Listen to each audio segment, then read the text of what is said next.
Important question की श्रृंखला में आज मैं 10 इम्पोर्टेंट क्वेश्चन यूनिट सेकंड के ले रहा हूँ।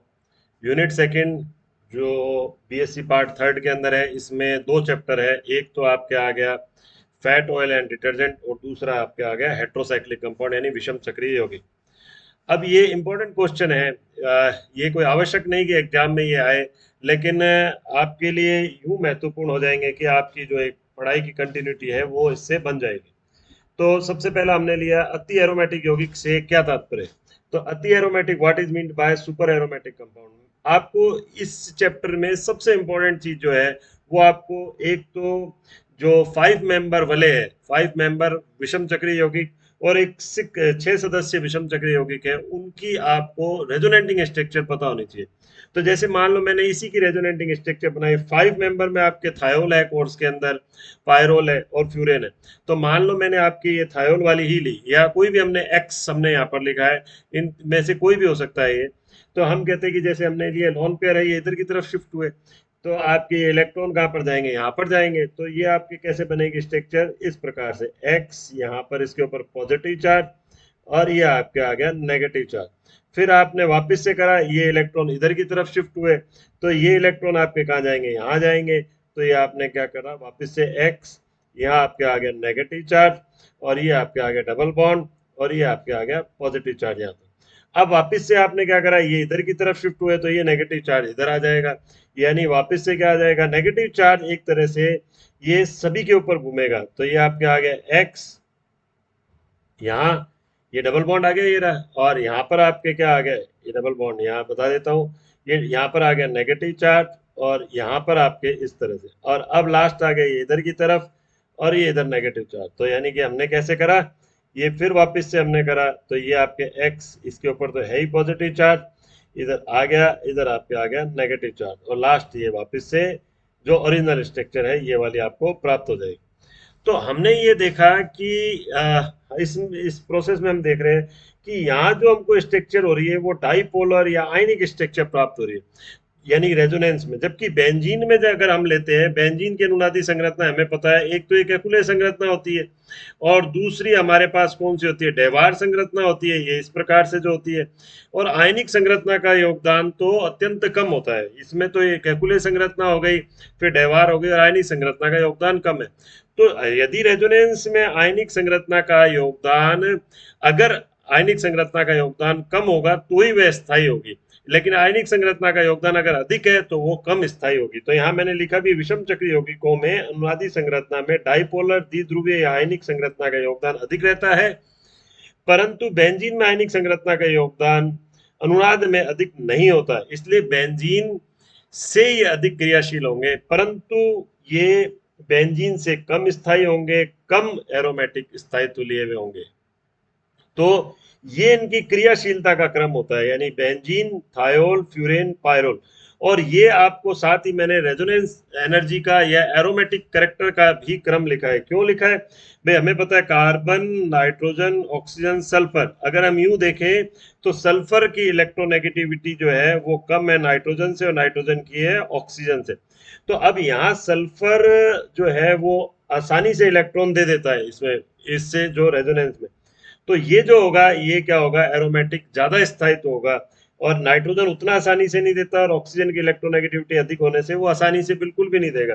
तो अब नहीं देगा तो ऐसे में क्या होगा, यहाँ इलेक्ट्रॉन का डिस्ट्रीब्यूशन उतना इजीली नहीं होगा जितना सल्फर वाले केस में होगा, और बेंजीन में तो होगा ही क्योंकि कार्बन तो यहाँ पर तो एक नॉर्मल स्ट्रक्चर और कार्बन की इलेक्ट्रोनेगेटिविटी भी कम है। तो अब हम यहाँ पर कहते हैं कि ये इसीलिए ये क्या होंगे, यहाँ पर ये बेंजीन की तुलना में कम स्थायी है। तो बेंजीन की तुलना में अगर कम स्थायी है तो इसका मतलब क्या होगा, ये बेंजीन से अधिक क्रियाशील भी होंगे। तो ये इनका क्रम होता है, आपको याद रखना है। थोड़ा सा आपके क्रम में यहाँ चेंज आ जाता है, थायोल, फ्यूरेन और पायरोल। जबकि यहाँ एरोमेटिक स्थायित्व या अनुनाद ऊर्जा का, ये एरोमेटिक स्थायित्व का क्रम है, ये अनुनाद ऊर्जा या एरोमेटिक स्थायित्व का क्रम है, और क्रियाशीलता का क्रम इस प्रकार से किसके प्रति, इलेक्ट्रॉन स्नेही प्रतिस्थापन अभिक्रियाओं के प्रति। क्योंकि बेंजीन हो चाहे हेट्रोसाइक्लिक यौगिक हो, वो इलेक्ट्रो स्नेही प्रतिस्थापन अभिक्रियाएं देते हैं, इलेक्ट्रोफिलिक सब्स्टिट्यूशन एक। दूसरा है पायरोल में ई प्लस प्रतिस्थापन दो स्थिति पर है, 2 या 5 स्थिति यानी अल्फा स्थिति पर होता है, जबकि पिरिडीन में 3 स्थिति पर होता है। अभी यहाँ की स्ट्रक्चर से तो हमें दिख रहा है नेगेटिव चार्ज सभी जगह घूम रहा है। अभी हमने जो पहले वाली स्ट्रक्चर ली उसमें तो हम देख रहे हैं नेगेटिव चार्ज सब जगह घूम रहा है। तो हमें क्या करना पड़ता है, ई प्लस को हमको यहाँ पर हमको ई प्लस हम दो स्थिति पर ला रहे हैं और ई प्लस को हम 3 स्थिति पर ला रहे हैं। जब हम दो स्थिति पर लाते हैं तो हमारे पास इस प्रकार से स्ट्रक्चर बनेगी। ये प्लस हुआ, ये एस तो है ही यहाँ पर, और इधर प्लस हुआ, दूसरे में ये इधर की तरफ आ गया, ये इधर की तरफ हो गया, ये लोन पेयर है इधर, और ये एच हुआ, और इधर प्लस अब की बार इधर आ गया ई और एच। और तीसरी स्ट्रक्चर में किस प्रकार से हो जाएगा, ये इस प्रकार से हुआ कि ये लोन पेयर ये इधर की तरफ आया तो ये आपका एन एच, और ये आपके हो गया प्लस, ये इधर ये ई और ये एच, फिर बाद में एच प्लस निकल जाएगा। तो यहाँ 3 रेजोनेटिंग स्ट्रक्चर बन रही है, जबकि इस वाली स्थिति में क्या होगा, यहाँ पर हमारे पास दो ही रेजोनेटिंग स्ट्रक्चर बनेगी, प्लस ये रहा पहला ये लोन पेयर, और फिर दूसरे में ये स्थिति आएगी जहां पर आप यूं इसको दिखाओगे,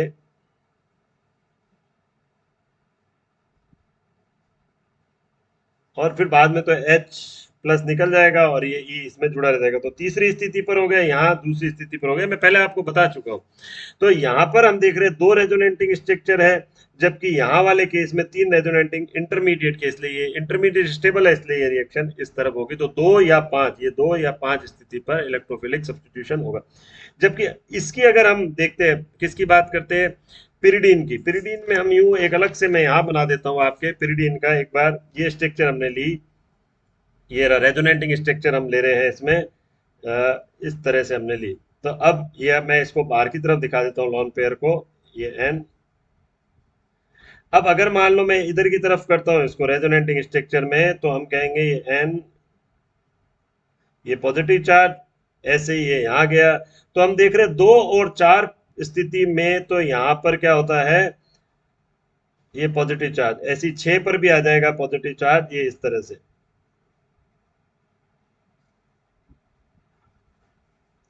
तो 2, 4 और 6 स्थिति पर पॉजिटिव चार्ज है, इसलिए न्यूक्लियोफाइल इन्हीं स्थितियों पर आएगा। तो नाभिक स्नेही प्रतिस्थापन पूछते हैं तो पिरिडीन में नाभिक स्नेही 2, 4, 6 स्थिति पर होता है, जबकि इलेक्ट्रॉन स्नेही प्रतिस्थापन इसमें कहां पर होगा, 3 स्थिति पर होगा।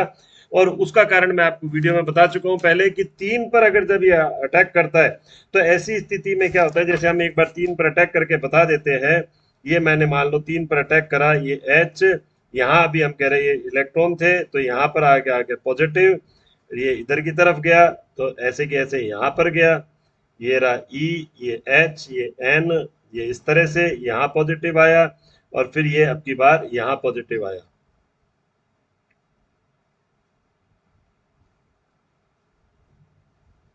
तो ये 3 में अब यहाँ, जबकि अगर हम मान लो यही हम 2 पर करवाते हैं, 2 पर करवाते ही जैसे हम लेते हैं तो एन नाइट्रोजन पर क्या आ गया, आपके पॉजिटिव चार्ज आ गया। ये जैसे ही हम करवाते हैं यहाँ पर ये इधर की तरफ आया ई प्लस अटैक होने के लिए, ये रहा, जैसे ये इधर की तरफ आया ई प्लस अटैक होने के लिए, तो ये यहाँ पर आ गया और पॉजिटिव चार्ज नाइट्रोजन पर आ गया। अब ऐसी स्थिति में ये अस्थायी हमको स्ट्रक्चर प्राप्त होती है, इसीलिए इलेक्ट्रोफिलिक सब्स्टिट्यूशन पिरिडीन में जो है वो दूसरी स्थिति पर नहीं होता, जबकि तीसरी स्थिति पर होता है, क्योंकि वहां नाइट्रोजन पर जो इलेक्ट्रॉन डेफिशिएंट है उसके ऊपर पॉजिटिव चार्ज आ जाता है। अब हम बात करते हैं, तीसरा क्वेश्चन है पॉल लॉर संश्लेषण क्या है। काफी इजी क्वेश्चन है। पॉल लॉर में हम क्या करते हैं, 1,4 डाइकीटोन लेते हैं, इसकी हमने कौन सी ट्राटोमेरिक स्ट्रक्चर ली, ट्राटोमेरिक स्ट्रक्चर में हमने क्या करा, P4O10 से करवाया, H2O निकल गया, तो हमें क्या मिल गया, ऑक्सोल डेरिवेटिव मिल गया, ये आर आर, ये ऑक्सोल डेरिवेटिव। इसकी NH3 से करवाई तो H2O निकल गया, NH जुड़ गया तो पायरोल डेरिवेटिव बन गया, ये इस तरह से। और अगर हमने इसकी P4S7 से करवाई तो थायोल डेरिवेटिव बन गया इस तरह से, ये हमने लिया, ये रहा थायोल डेरिवेटिव। हम डायरेक्ट भी अगर करवाते हैं इसी तरह से, अगर हम यहाँ डायरेक्ट भी NH3 से करवाते हैं तो भी इस तरह से पायरोल डेरिवेटिव और थायोफिन डेरिवेटिव, पॉल लॉर संश्लेषण। ये आपसे यूं भी पूछा जा सकता है कि एक एक बनाने की विधि बताइए पायरोल, ऑक्सोल और थायोफिन को, तो हमें यही पॉल लॉर संश्लेषण लेना है। क्षारीयता का क्रम पूछा है, पिप्रिडीन, पिप्रिडीन होता है ये वाला, यानी ये इस तरह से, ये आपने करा, ये पिप्रिडीन है। और जबकि आपके जो पिरिडीन है वो इस तरह से है, सॉरी पिप्रिडीन में ये H यहाँ आएगा, ये मैं वापस से एक बार बनाता हूँ, ये H यहाँ, ये लोन पेयर, और पिरिडीन हमारे पास इस तरह से, और पायरोल, पायरोल हमें पता है ये रहा इस तरह से पायरोल। अब हमें पता है कि ये जो है ये इलेक्ट्रॉन पेयर जो होता है वो एरोमेटिक सेक्सटेट का भाग होता है, यानी 4n+2 पाई नियम का पालन करता है, एरोमेटिक है, तो ये इस रिंग ये जो है रिंग में इलेक्ट्रॉन के विस्थानीकरण में भाग लेता है। तो ये इस वजह से बेस के रूप में काम नहीं कर पाता, यानी ये इलेक्ट्रॉन लुईस बेस, यानी लुईस बेस मतलब जो इलेक्ट्रॉन पेयर दे सके उसकी तरह काम नहीं कर पाता, इलेक्ट्रॉन नहीं दे पाता। जबकि अगर हम इसके और इनकी बात करें तो दोनों दे सकेंगे, लेकिन यहाँ नाइट्रोजन क्या है, यहाँ नाइट्रोजन sp2 हाइब्रिडाइज है और नाइट्रोजन sp3 है। यहाँ जो लॉन पेयर है रिंग का भाग नहीं है, जबकि यहाँ नाइट्रोजन रिंग का भाग था, तो ये तो साफ हो गया कि ये दोनों इससे अधिक बेसिक होंगे, क्योंकि रिंग के एरोमेटिक सेक्सटेट का भाग है, एरोमेटिक सस्टक का भाग है। अब हम बात करते हैं इन दोनों की बात करते हैं, तो ये sp2 हाइब्रिडाइज है, ये sp3 है पिप्रिडीन। तो पिप्रिडीन ज्यादा बेसिक होगा किसकी तुलना में, पिरिडीन की तुलना में। क्यों होगा, क्योंकि यहाँ sp3 है और यहाँ sp2, और sp2 में क्या होता है इलेक्ट्रोनेगेटिविटी नाइट्रोजन की अधिक होगी, ऐसे में इलेक्ट्रॉन पेयर को ज्यादा अपने पास रखेगा, जबकि इसमें s करेक्टर कम होने से ये इलेक्ट्रॉन पेयर को अपने पास अधिक नहीं रखेगा और आसानी से दे देगा। अब आता है डील सेल्डर रिएक्शन ऑफ फ्यूरेन। अब डील सेल्डर रिएक्शन है, फ्यूरेन की डील सेल्डर रिएक्शन लिखनी है। ये मैंने लिया ये एक एग्जांपल मैलिक एनहाइड्राइड के साथ, तो हम इस तरह से इसको करेंगे, यानी हम कैसे करेंगे, यूं दिखाएंगे इसको, ये डबल बॉन्ड, यानी ये एक तरह से डील सेल्डर रिएक्शन होता है 4+2 पाई, 4 पाई+2 पाई एडिशन होता है। तो अब इसमें हम क्या करेंगे कि ये इधर की तरफ और ये हमने ऐसे जोड़ दिया इसको, ये ऐसे करके, ये एच एच है यहाँ पर। अब ये क्या होता है, ये H2O निकल जाता है, और ये H2O यहाँ से निकल गया, ये H निकल गया, H निकल गया, O निकल गया, ये एक एक इलेक्ट्रॉन यहाँ मूव कर जाते हैं, ये एक एक इलेक्ट्रॉन ऐसे, ये इसका एक इलेक्ट्रॉन मूव कर गया, ऐसे इसका एक इलेक्ट्रॉन मूव कर गया, तो ये हाइड्रोजन का एक इलेक्ट्रॉन मूव कर गया, ऐसे करके ये आपके 6 मेंबर सदस्य बन जाता है और आपके थैलिक एनहाइड्राइड बन जाता है। ये मैं थैलिक एनहाइड्राइड बना देता हूँ,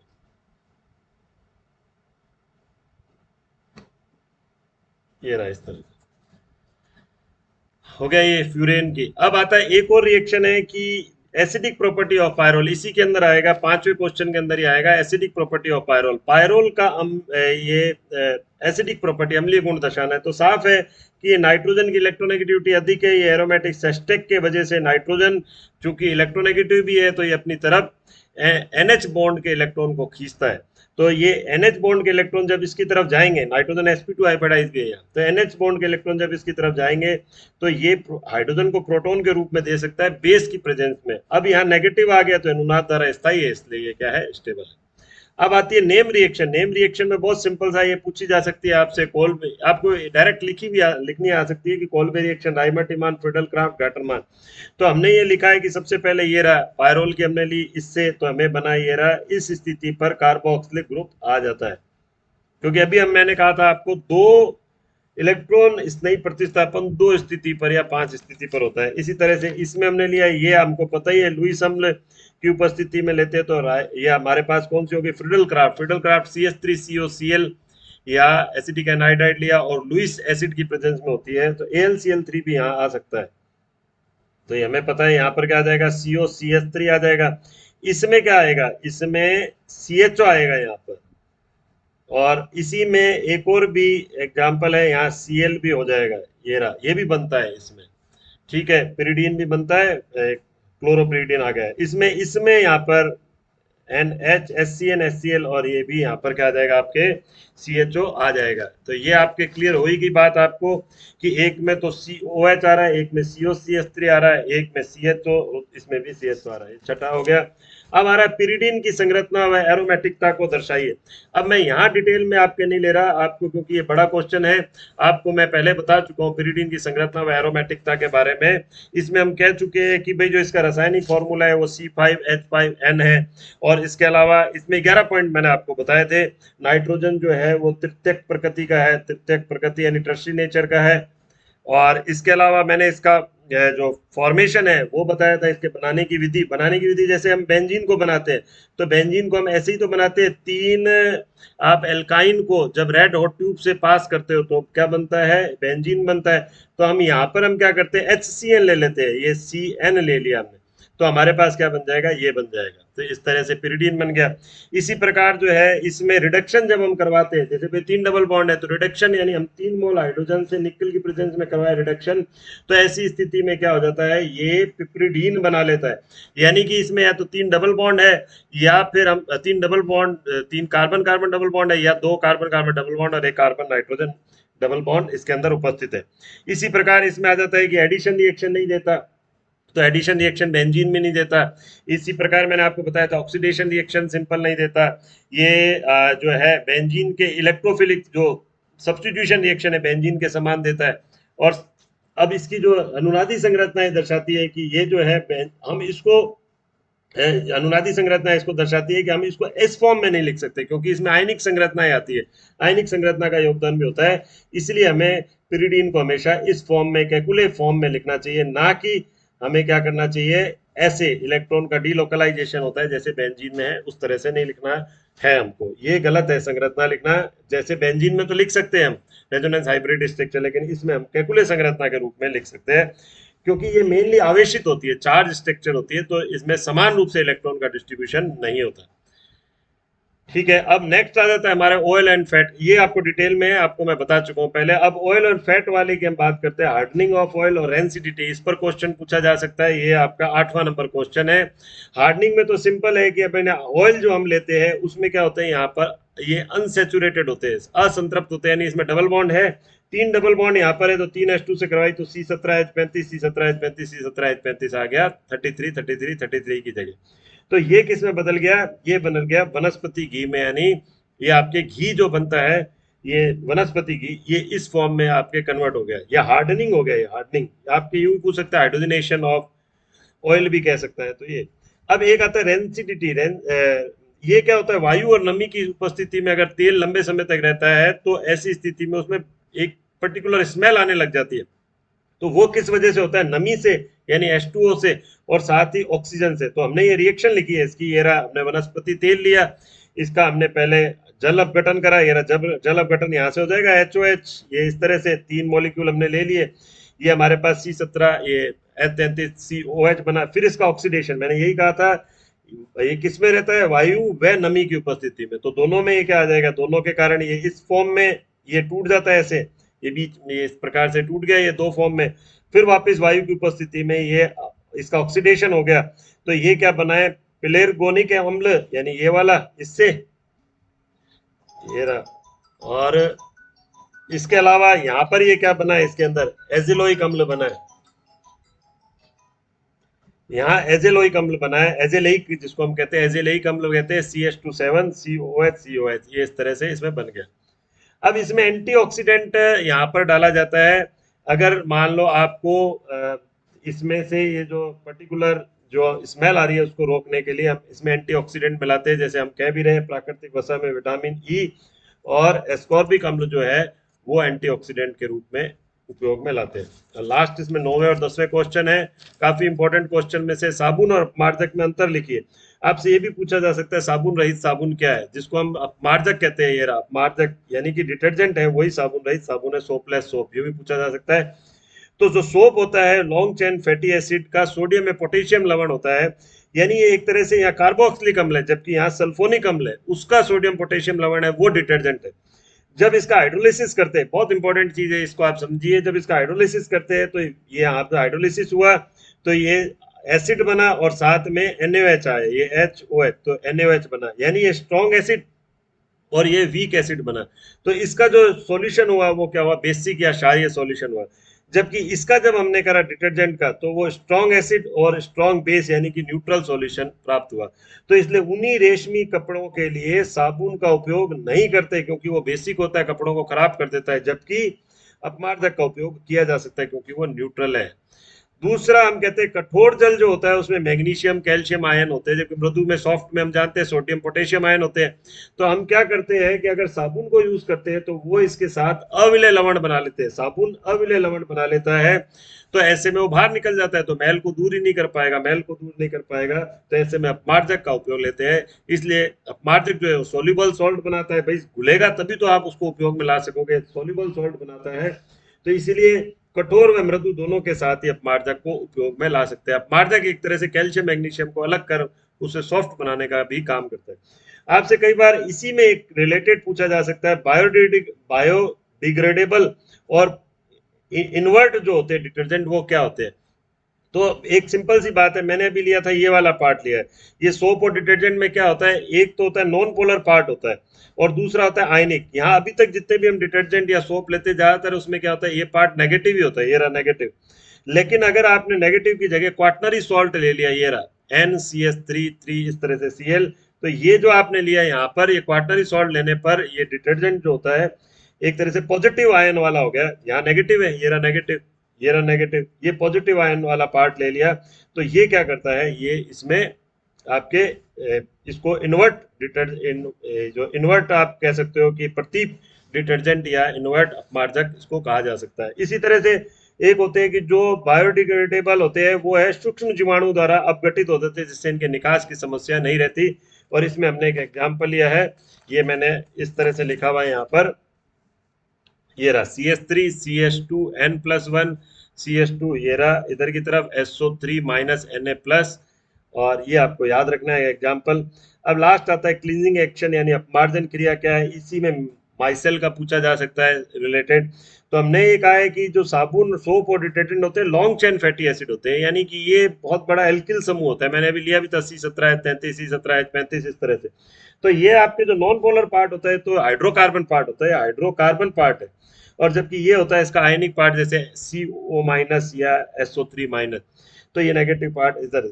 अब क्या होता है, जो मैल या जो तेल के कण होते हैं वो नॉन पोलर पार्ट, जो वो क्या होते हैं, वो नॉन पोलर होते हैं, ये नॉन पोलर। तो अब नॉन पोलर ये वाला जो इसका पूंछ वाला भाग है, ये इस तरह से ये साबुन का ये इसके अंदर एंटर कर जाता है, किसके अंदर, ये मैल या ऑयल के अंदर। फिर इनके अंदर एंटर कर गया, अब उसको क्या कर दिया, एक तरह से सारे इसमें एंटर कर गए और इसको इसने क्या कर दिया, एक तरह से पोलर बना दिया। और पोलर है तो वो वाटर के अंदर सोल्यूबल ही होगा, तो ये इसको बाहर निकाल के ले आते हैं और वाटर के अंदर सोल्यूबल होते हैं। इस तरह से जो ये बनता है, जो घेर लेते हैं मैल के कण को अलग कर देते हैं। अब ये जो मैल, ये माइसेल कहलाता है। माइसेल एक नॉर्मल भी बन सकता है, आप सोप को अगर केवल आप कोई कपड़ा नहीं डाले मैल इस तरह से, तो ये एक माइसेल इस तरह से जो झुंड के रूप में बन जाता है, ऐसे ही नॉन पोलर पार्ट जो आपस में कंबाइंड हो जाते हैं उसको माइसेल कहते हैं। एक पर्टिकुलर कंसंट्रेशन पे ही बनता है, उसको बोलते हैं CMC यानी क्रिटिकल माइसेल कंसंट्रेशन, यानी क्रांतिक मिसेल सांद्रता। तो इसे माइसेल कहते हैं। ये भी जो मैल के साथ भी बनाई हुई माइसेल बना है। तो आज के लिए हम इतना ही लेंगे। अगले जो टॉपिक है अगला यानी थर्ड यूनिट जो है वो आपके नेक्स्ट वीडियो में आपके मैं कर लूंगा। आज के लिए इतना ही, थैंक यू।